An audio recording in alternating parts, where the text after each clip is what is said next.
Question number 8. Grant Robertson. Thank you, Mr Speaker. My question is to the Minister of Finance. Does he agree with the Reserve Bank Governor that concerns about the stability of the financial system are rising as a result of rising house prices in Auckland and other regions? The Honourable Paula Bennett. Well, Mr Speaker, on behalf of the Minister of Finance, I agree with the Governor on many things. I agree with his comments made just last week that the domestic economy continues to be supported by strong net immigration, construction and tourism. As the Government has said, one of the consequences of limited housing supply is increased risk of a house price correction. That is the overseas evidence, and in the Reserve Bank Governor's judgment, that is a risk to system stability. That's why the Government is focused on improving supply by working with councils or in a range of initiatives. Point of order, Mr Speaker. Point of order, Grant Robertson. Mr Speaker, I respect your rulings about addressing the difference between addressing and answering a question. That was a question on notice. I don't believe it addressed whether or not the Minister agreed with the statement of the Reserve Bank Governor quoted in the question. She mentioned her agreement with some other things. I agree with the member. I am no wiser now whether the Minister does agree with the Reserve Bank Governor or does not. It's a relatively specific question. Could the Minister address the question? Point of order, the Honourable Jerry Brownlee. The Minister, on behalf of the Minister of Finance, said, I generally agree with most statements made by the Reserve Bank. I heard that, but that makes us none the wiser as to this is a very specific question. It's put down on notice.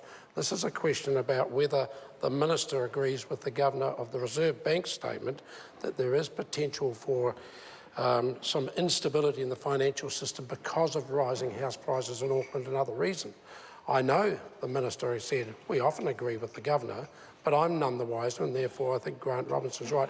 Well, I think to give it some coherence, I'm going to ask the member to repeat the question. Mr Speaker, my question to the Minister of Finance.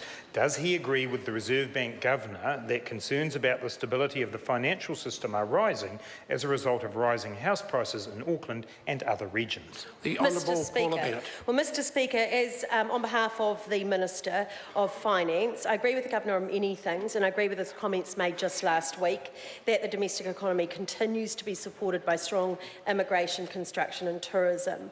We certainly acknowledge that there are risks with rising house prices and people's debt to that, and that there may be a correction. And the totality of what the Reserve Bank Governor has said, he is entitled to make his opinions, and we don't have to have an agreement on whether or not we agree.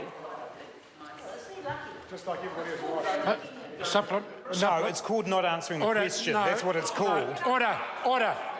Now listen, I've helped the member getting the questions asked. Now, on that occasion, it was addressed to my satisfaction. The Minister said there are risks. That answers the question, and they might be, those risks could occur if there was a correction. The question's definitely been addressed on the second occasion. Mr Speaker. Supplementary question, Grant Robertson. Why does he think the 4 major banks would effectively ban lending to foreign speculators if they were not concerned about financial stability and that there was a housing bubble that is fit to burst? Well, Mr. Speaker, Honourable Paula Bennett. Well, Mr Speaker, those 4 banks are entitled to make any decisions they like on who they lend to, and they're fully responsible for that, and that's not the business of government.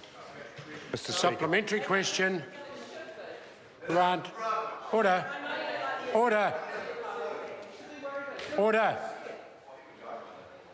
Supplementary question, Grant Robertson. Is Martin Hawes correct that most Auckland property investors at the moment are really speculators, and why has he allowed speculation to be the dominant feature in the Auckland housing market? The Honourable Paula Bennett. Mr Speaker, on behalf of the Minister of Finance, I'm not sure about those exact comments. Certainly I've seen the comments from the Reserve Bank Governor where 40% of homeowners in Auckland are investors, and that we see actually as a consequence of that, it does mean that there's rental properties available for those that need to rent as well, which is important. Well, it is. It's part of it, is that we actually need rental properties for those that need to rent as well, but I'm not aware of those particular comments that he referred to. Mr Speaker. Supplementary question, Grant Robertson. Can he deny that Auckland has met 3 of the 4 preconditions for a housing bubble outlined by Martin Hawes? 1, that asset prices lose touch with intrinsic value. 2, that it attracts a lot of media attention. And 3, that they inflate in times of easy credit. And will he admit the increasing likelihood of the 4th condition, that they always end in a crash? Mr Speaker. Either of those two supplementary questions, the Honourable Paula Bennett. On behalf of the Minister of Finance, I have expressed just in the last couple of weeks concerns around the level of debt that individuals are getting into, and where they have looked at the moment they look at their ability to pay that back on the weekly basis and not actually the debt. Those prices that go up often do go down, and I've expressed concern about that in the past. Supplementary, Mr Speaker. Supplementary question, Grant Robertson. Which of the following failures by his government is most influential in allowing the housing bubble to develop? A, refusing to build affordable homes at scale to increase supply.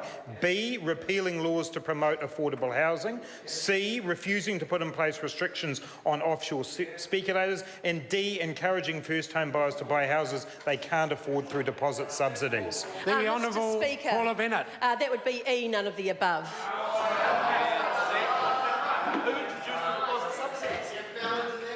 Order. Question number 9.